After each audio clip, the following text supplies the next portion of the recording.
Tuhan sudah dengar nyanyian kami Tuhan untuk memuliakan Engkau dan mempersiapkan hati kami Tuhan mendengarkan firman-Mu.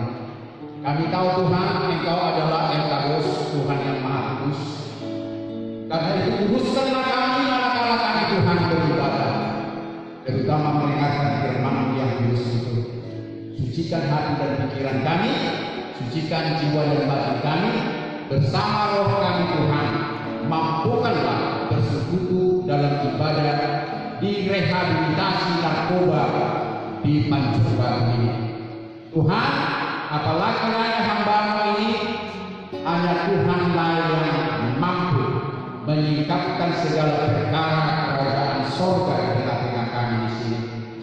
Tanpa kuasa-Mu Tuhan, kami tidak bisa melihat dan merasakan kerajaan sorga turun kepada pribadi kami masing-masing. Karena itu sekali lagi Bapa, kami tapiskan ibadah ini hanya dalam nama Bapa, Anak dan Roh Kudus. Segala kuasa-kuasa yang mengganggu ibadah kami ini, roh-roh yang mengganggu pikiran dan hati kami, roh-roh yang lama hingga saat ini ada pada diri kami, yang membuat kami terlena Tuhan dalam pergumulan dosa yang tidak pernah selesai. Saat ini Tuhan, roh itu kami jauhkan dengan kuasa-Mu. Hanya roh Tuhanlah yang memimpin kami dalam mendengar dan merenungkan firman-Mu saat ini. Sekali lagi Tuhan, kami berdoa dalam nama Kristus Yesus namanya. Amin. Tepukkan untuk Tuhan. Sekarang kita Lukas 15. Tanpa kita baca, saya mau kasih tahu apa di dalam itu, ayat 11 sampai habis. Di situ ada kisah perumpamaan anak yang hilang. Benar? Di situ ada perumpamaan anak yang hilang. Seorang bapak yang kaya raya memiliki segudang kekayaan. Banyak sekali karyawan. Dia memiliki 2 anak, yang bungsu dan yang sulung. Suatu ketika anak sulung meminta kekayaan dari ayahnya, bagiannya, artinya warisan yang dimintanya sebelum ayahnya meninggal. Ayahnya mengatakan kepada yang bungsu, belum cukup umurmu anakku memegang harta yang banyak saya kasih kepadamu. Ayahnya ini jujur membagi rata kepada anak yang pertama, anak sulung. Karena itu tunggulah engkau setelah dewasa, aku akan memberikan bagianmu. Singkat cerita, anak bungsu ini tetap ngotot, kasihlah bagianku sekarang ini. Aku mau merantau, aku mau pergi ke negeri yang jauh. Lantas ayahnya memberikan itu. Lantas dijuallah barang-barang yang tidak bergerak menjadi uang. Diuangkanlah kekayaan ini, pergilah dia ke negeri jauh, yang jauh dalam pandangan ayahnya ini. Saudara tahu, katakanlah 1 miliar uangnya minimal, katakanlah 1 M. Jika saudara memegang 1 M sekarang ini, umur saudara katakanlah sebaya sekarang. Katakanlah saudara belum berumah tangga. Dalam kisah ini dikatakan anak ini belum berumah tangga. Jadi anggaplah saudara yang belum berumah tangga memegang 1 M. Saudara bawa ke Singapura. Bisa saudara bayangkan kemana uang ini dipakai? Bisa? Jujur? Bisa? Bisa atau bisa? Bisa kan? Bisa lebih bisa lagi. Tentu untuk apa? Oh ya, orang bapaknya kaya raya. Mana peduli dia? Ya kalau saya bilang ini 1 M, saya dapat gandakan ini dengan berdagang dan sebagainya. Kalau saudara sudah dewasa dengan duit 1 M, tentu saudara memakan hasil daripada uang itu. Bukan uang itu yang saudara makan, tapi hasil. Nah, dalam kisah ini, anak bungsu ini tanpa melihat uang ini, hari demi hari setelah uang ini dengan proyek-proyek Saudara bisa bayangkan foya-foyanya untuk apa? Jujur. Ayo. Judi, terus. Narkoba, terus.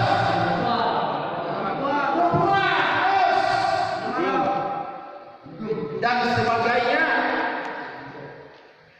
Itu ada kawanku. Karena saudara masih anak yang tanggung. Lantas bekerjalah dia di peternakan babi. Suatu ketika dia sangat lapar.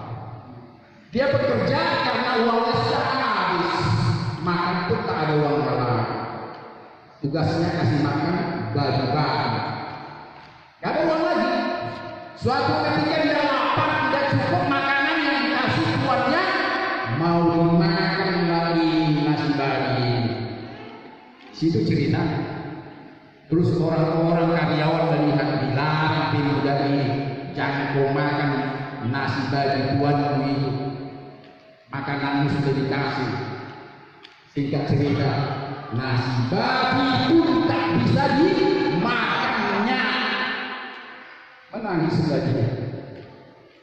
Bapak, aku tidak sekali. Aku mau mati kelaparan di sini. Nasi babi pun aku tidak bisa makan. Sedangkan karyawanmu banyak makan, banyak gaji, sangat sejahtera. Aku menyesal, Bapak. Aku mau. Uangmu banyak. Aku berdosa kepada Tuhan yang berdosa kepadamu. Menangis dia sejadi-jadi. Disadarilah dia sudah melakukan kesalahan. Dan berjanjilah dia hari itu juga aku akan pulang. Dan memang dia pulang. Tidak usah saya terangkan atau diterangkan di situ bagaimana caranya dia. Sampai dekat ke rumah bapaknya itu. Dari jauh bapaknya sudah lihat anaknya jompang cantik. Bayangkanlah tak punya uang lain. Bayangkanlah bekas kasih makan nasi pagi. Tentu bau makanan nasi pagi. Atau jangan-jangan bau daging babi. Bau air babi dan sebagainya. Namun bapaknya melihat dari kejauhan. Dikejarnya anak itu, dirangkul dan dipeluknya, dan anak ini mengatakan, jangan sentuh aku, jangan peluk aku. Aku tidak anakmu lagi. Bapak, aku bukan anakmu lagi. Mundur dia bapaknya terus mengajar. Aku sudah berdosa kepada Tuhan dan berdosa kepada Bapak.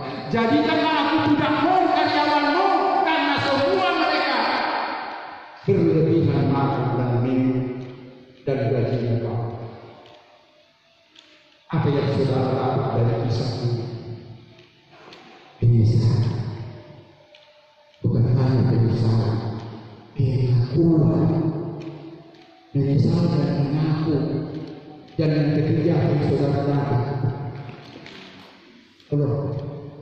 Dan yang ketiga apa? Pertama menyesal dan mengaku. Yang ketiga apa? Gak ada ditulis di sini. Dia itu menyesal, bertobat, pengakuan, mengaku salah, dan berjanji dia tidak mau melakukan hal itu. Dan ada sikap rendah hati banyak itu. Apalagi kira-kira saya pun tidak berpikir saat ini saya berpikir di sini. Apalagi kira-kira yang saudara dapatkan dari kisah ini. Bapa Maha Pengampun, mengampuni, menerima kejahatan apapun. Apalagi dalam kisah ini, tak kala dia dirayakan, walaupun saya berkompor, disuruhlah karyawannya siapkan lembu tampung, siapkan sepatu baru, siapkan cincin dipakai, siapkan mahkota dipakai. Kita rayakan sekarang ini. Anakku yang dulu mati sudah hidup, anakku yang dulu hilang sudah kembali. Rayakan. Datanglah anak pertama. Pulang. Ada apa ini? Terus karyawan mengatakan apa di sini? Adikmu sudah hilang. Terus bapak bikin pesta marah-marah. Bapak dari dulu aku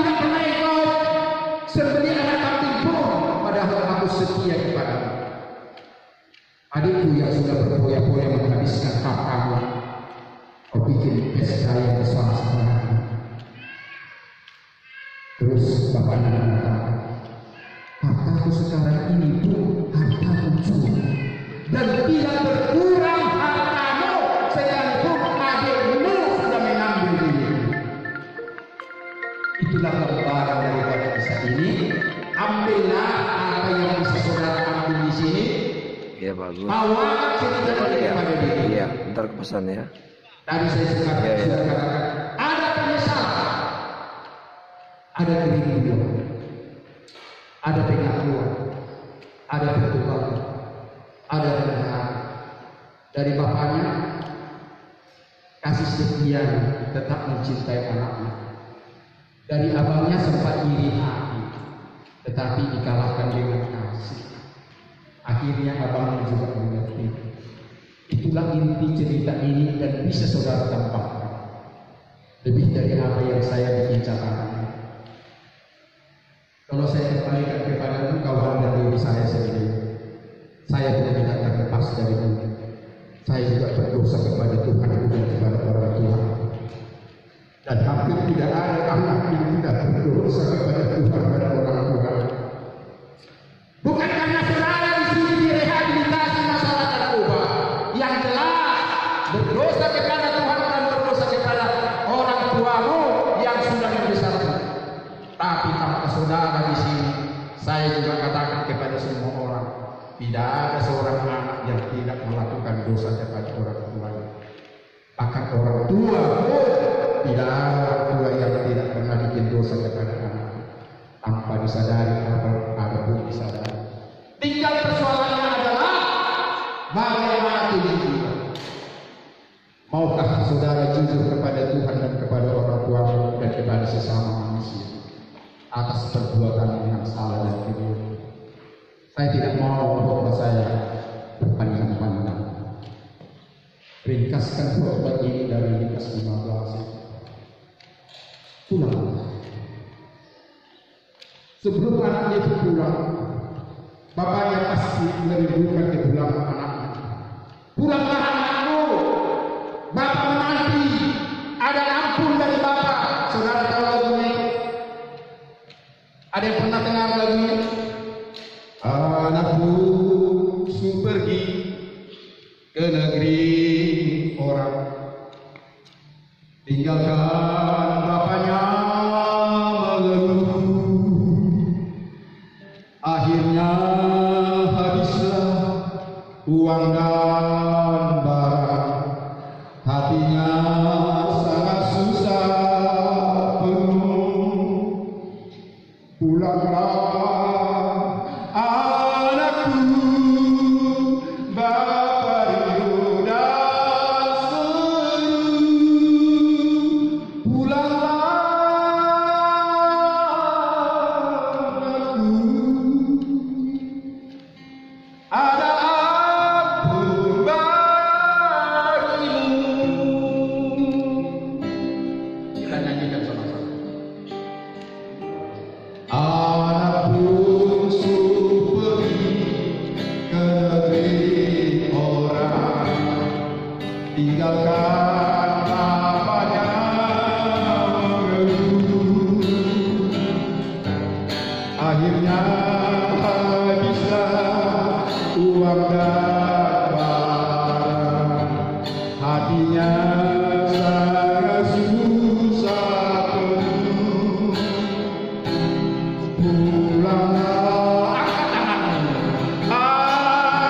anakku, Bapa rindu dan seru.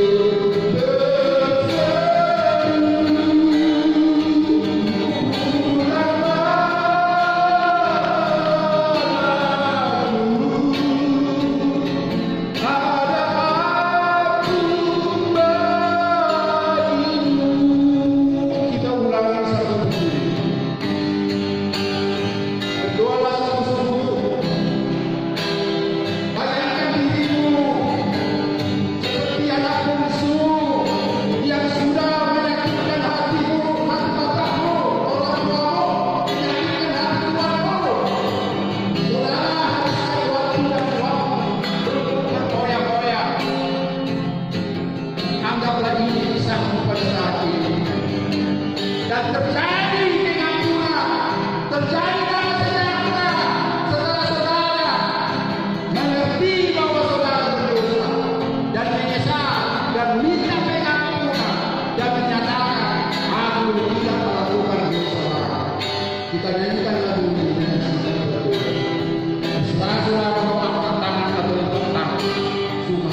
Walaupun banyak cara gereja membaptis berbeda-beda, namun tujuannya sama.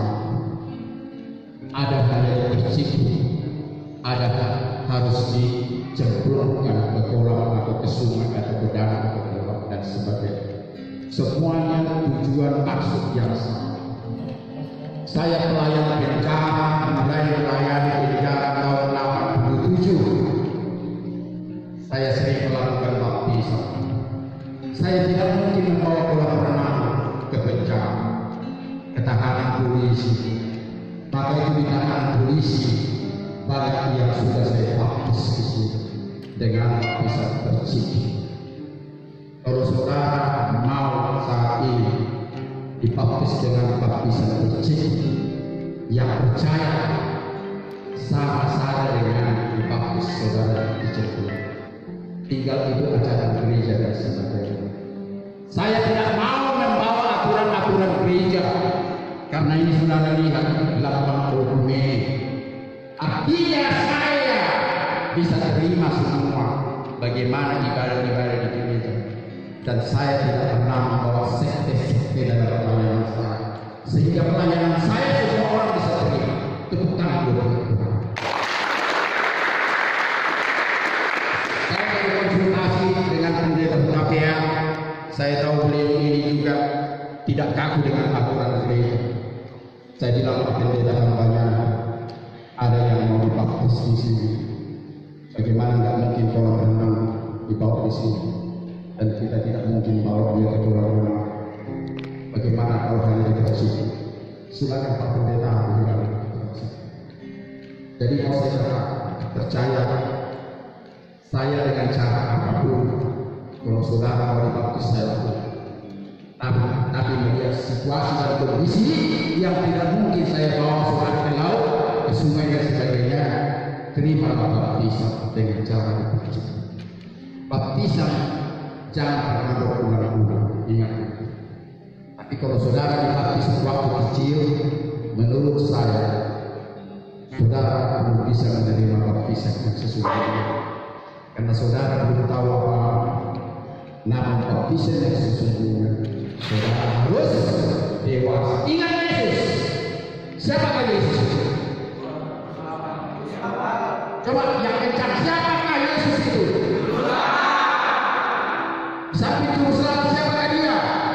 Tuhan. Siapa? Tuhan artinya pencipta langit dan bumi. Dia itu pencipta langit dan bumi El Shaddai yang mau menjadi manusia, yaitu Yesus yang menjadi juru selamat. Yesus itu mati bukan sebagai pencipta langit dan bumi, tapi sebagai manusia. Makanya dia disebut juru selamat. Apa kematiannya dia menjadi juru selamat? Itu cara yang kita tahu. Jadi matinya dia sebagai manusia. Umur berapa dia dibaptis? 30 tahun. 30 tahun. Karena mulai dari situlah dia menginjil. Mulai dari situlah dia menampakkan kuasa, mujizat. Maka itu saya katakan, saudara harus dalam kondisi dewasa. Tunggu, jangan anak kecil belum tahu apa-apa. Saya berani mengatakan itu bukan gerejamu sahabat, cuma gerejamu tidak menjelaskan arti baptisan waktu kecil. Waktu umur segini dibaptis. Tolong kameranya Pak. Ini bagi masih bawah 5 tahun dibaptis. Orang tuanya membawa ke gereja ini, menyerahkan dia. Dia belum tahu apa-apa. Amin. Kita membuat Tuhan. Gereja saya juga membaptis saya waktu umur 3 tahun. Saya belum mengerti, tetapi setelah dewasa, itulah arti baptisan yang sesungguhnya. Terus saya katakan kepada saudara saya ini, tolong kameranya Pak. Ini tadi yang mau dibaptis, tolong bagi ke sini. Terus saya katakan begini, kau mau baptis siapa pendeta? Ya. Tahu arti baptisan? Tahu arti baptisan? Tahu. Apa itu? Mengikuti ajaran agama Kristen Itu saja? dan ingin mengubah. Terus? Itu saja? Yang pertama itu salah. Bukan sekedar mengikuti ajaran agama. Betul atau betul? Tidak, saudara tidak diselamatkan dengan agamamu. Ya, ajaran agamamu itu adalah sekedar bagaimana engkau semakin dewasa. Sudah, baptisan itu adalah tanda engkau menerima dia sebagai Tuhan dan Juru Selamatmu, dan tanda engkau mau melakukan pertobatan. Dua ini saja cukup, gak usah panjang lebar. Ya, tentu dengan percaya, dibarengi dengan percaya. Kalau tidak percaya, nggak mungkin saudara mau dibaptis. Ya, ada yang mau dibaptis di sini? Tolong angkat tangan.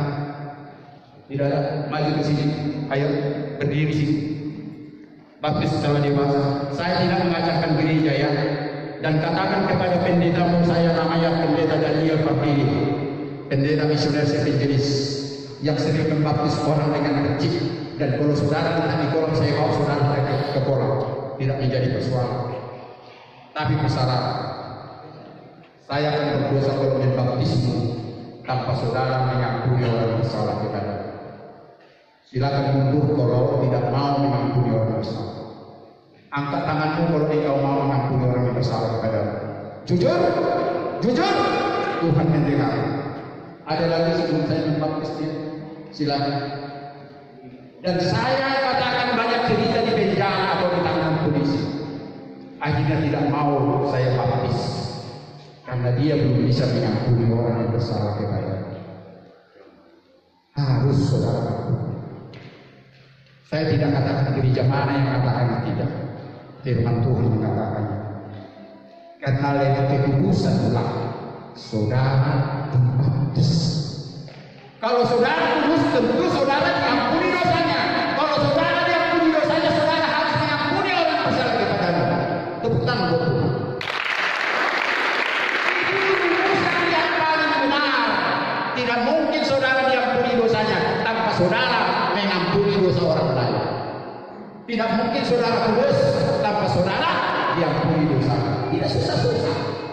Jadi pertama saudara harus mengampuni orang yang bersalah kepadamu, maka engkau mengampuni dosa, dan maka engkau kudus dan suci. Itu urusan. Sudah mengerti? Setelah saudara dibaptis, maukah sebelumnya saudara mengikrarkan iman rasul, iman kepada Pencipta langit dan bumi dan Anak dan Roh Kudus, mau dan nanti ikuti perkataan saya dengan bersama Pendeta Hutapea, dan kita akan sama-sama lakukan baptis. Sekarang kalau masih ada kesempatan silakan sebelum kita berdoa ambil jalan. Silakan. Jangan rapat. Sudah. Tolong ini pekerjaan kudus. Tidak ada yang lucu. Tetap kalau kamera ke sini karena kami membaptis dia ya. Video kami pegang aja ya. Arahkan ke kami. Kalau saudara tidak mau dibaptis, hargai roh Tuhan. Silakan Pak, dibawa airnya. Kita berdua sama-sama membaptis saudara dengan bercikap yang sama-sama. Kalau di gereja mau dicemplungkan, angkatlah ini cemplung. Sebelum kami membaptis engkau dalam nama Bapa dan Roh Kudus. Pertama, ikuti perkataan saya. Tuhan Yesus, Tuhan Yesus, aku mau engkau sucikan aku saat ini dari dosa dan kesalahanku, agar aku bisa dibaptis saat ini dalam nama Bapa, Anak dan Roh Kudus, lewat hamba-Mu Pendeta Hutapea, Pendeta Pardede, yang membawa nama Bapa, Anak dan Roh Kudus. Aku percaya Tuhan, baptisan ini boleh berlangsung kalau aku dalam dosa, karena aku Tuhan masih dalam kekotoran dosa. Aku mau Tuhan sucikan aku saat ini. Sebelumnya Tuhan, penyucian, pengampunan dosa yang telah Engkau berikan kepadaku akan sia-sia jika aku tidak mau mengampuni orang yang bersalah kepadaku. Saat ini Tuhan, aku mau jujur di hadapan hamba-Mu dan jemaat-Mu di sini. Kami yang semua dalam rehabilitasi narkoba di Pancur Batu ini, mengampuni semua orang yang bersalah kepadaku, membuang semua dendam yang ada di hatiku selama ini. Aku dengan ikhlas melupakan semua sakit hatiku kepada orang-orang yang melukai hatiku, mengampuni segala dosa dan pelanggaran mereka terhadap aku. Terima kasih Tuhan, aku sudah lepas dari cengkeraman dosa yang menyimpan kesalahan orang lain. Dipuji dan dimuliakanlah nama Tuhan, karena aku sudah mampu mengampuni dosa orang lain.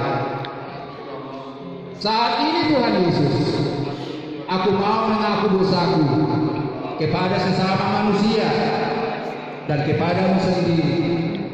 Mampukanlah aku Tuhan saat ini mengingat semua dosa dan pelanggaranku kepada orang-orang banyak, termasuk kepada Tuhan, kepada orang tuaku, saudara-saudaraku, tetanggaku, sobat-sobatku, siapa saja Tuhan. Mampukanlah aku mengingat kesalahanku, termasuk kepada bangsa dan negara Republik Indonesia ini, karena aku terlibat dengan narkoba. Saat ini aku minta ampun, karena aku mengaku semuanya. Saya kasih waktu 30 detik untuk ingat dosa-dosamu yang belum saudara sebutkan satu persatu. Katakanlah dalam hatimu, Tuhan, dosa yang maaf dari kecil sampai sekarang, sebutkan satu persatu, sehingga Tuhan mendengarkan hati, suara hati, mengakui semua dosa-dosa. Percayalah, karena engkau sudah mengampuni orang yang bersalah, maka dosamu pun akan diampuni juga.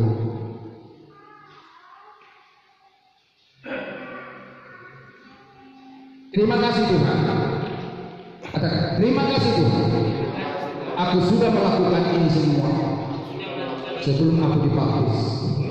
Dan satu hal Tuhan, dengarkanlah pengakuanku akan iman percayaku kepadamu dengan dibantu oleh hamba-Mu untuk mengatakan ikrar pengakuan iman rasul. Ikuti perkataan saya. Aku percaya kepada Elohim Bapa di surga, pencipta langit dan bumi. Semuanya diciptakan oleh Kamu.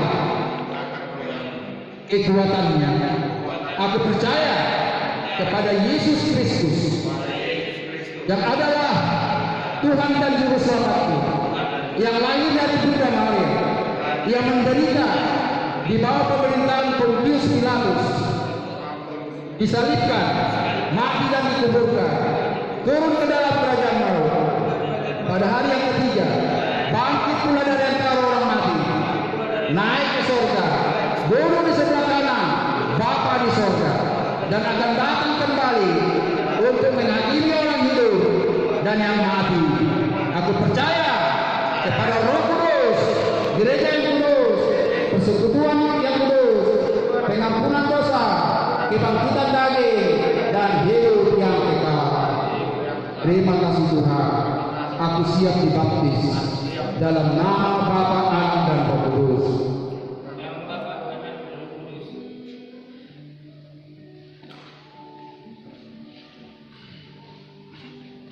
Kami baptiskan dia dalam nama Bapa, Anak, dan Roh Kudus. Jadikanlah baptisan ini Tuhan, sempurnakan Tuhan. Jikapun Tuhan menyalahi, kami tahu Tuhan, kehidupannya mau percaya kepadamu dan menerima Engkau Tuhan dan Juru Selamatku. Dan baptisan ini juga Tuhan adalah baptisan pertobatan kepadanya. Dia berjanji tidak akan lagi melakukan segala pelanggaran dosa. Dan baptisan ini juga Tuhan untuk menguatkan dia dalam iman Kristiani, dalam nama Bapa, Anak, dan Roh Kudus. Berlangsunglah baptisan.